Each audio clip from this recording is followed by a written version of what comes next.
পাহাড়ে আমরা সবাই বেড়াতে গেছি। হ্যাঁ, যারা যায়নি তারা টিভির পর্দায়, সিনেমায় পাহাড়ি নদী দেখেছি, পাহাড়ি ঝর্ণা দেখেছি। তো এই ঝর্ণাগুলো, নদীগুলো কিভাবে প্রবাহিত হয় এক জায়গা থেকে আরেক জায়গায়?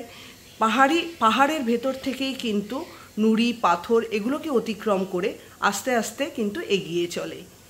এদের গতিপথে কিন্তু অনেক রকমের বাধা বিপত্তি কিন্তু আসে প্রবাহিত হওয়ার সময়, কিন্তু নদী জানে যে তাকে সমুদ্রে পৌঁছতে হবে এবং সে কী করে, এই সমুদ্র লক্ষ্যটাকে স্থির রেখে সমুদ্রে পৌঁছানোর জন্য সমস্ত রকমের বাধা বিপত্তি কিন্তু পার করে কিন্তু এগিয়ে চলে। সেরকমই আমাদের জীবনের, প্রত্যেকের জীবনের কিছু না কিছু লক্ষ্য আছে। আমাদের জীবনটাকে একবার পাহাড়ি নদীর সাথে তুলনা করে দেখুন, দেখবেন আমাদের জীবনেও কিন্তু আমাদের যে লক্ষ্য স্থির করা আছে সেই লক্ষ্যে পৌঁছতে গেলে অনেক রকমের বাধা বিপত্তি আসে। অনেক রকমের যে জিনিসগুলো তৈরি হয় সেই জিনিসগুলোকে আমরা এক এক সময় হতাশায় ডুবে যাই যে কিভাবে অতিক্রম করব, বা অনেক সময় ব্যর্থও হই, তাতে মনটাও ভেঙে যায়। কিন্তু মনটা ভেঙে গেলে হবে না, সেক্ষেত্রে একাগ্র চিত্তে ধৈর্য নিয়ে কিন্তু আপনাকে এগিয়ে যেতে হবে। এই ব্যর্থতা তো আসবেই, নদীর চলার পথে নুড়ি পাথর তাকে তো ব্যারিয়ার তৈরি করেই, বাধার সৃষ্টি করেই, কিন্তু সে কিন্তু পথ চলা থামায় না, কিন্তু তার লক্ষ্যকেই তাকে সাগরে পৌঁছতে হবে।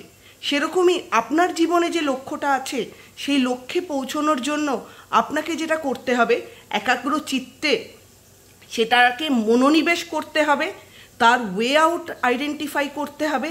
আর সব থেকে যেটা দরকার সেটা হচ্ছে আপনার এবিলিটি ইউজ করতে হবে এবং কনফিডেন্সের সাথে, একাগ্র চিত্তে, ধৈর্যের সাথে সেই কাজগুলো করে যেতে হবে, যে কাজের ফল আপনি পাবেন আপনার লক্ষ্য বা গোলে পৌঁছে।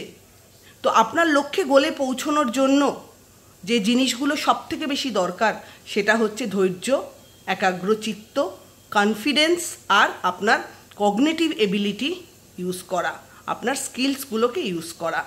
তো এগুলো ইউজ করে ধৈর্য ধরে থাকুন, আপনি আপনার লক্ষ্যে ডেফিনেটলি পৌঁছবেন। ভিডিওটা ভালো লাগলে চ্যানেলটা লাইক অ্যান্ড সাবস্ক্রাইব করে দেবেন। সবাই ভালো থাকবেন, সুস্থ থাকবেন। নমস্কার।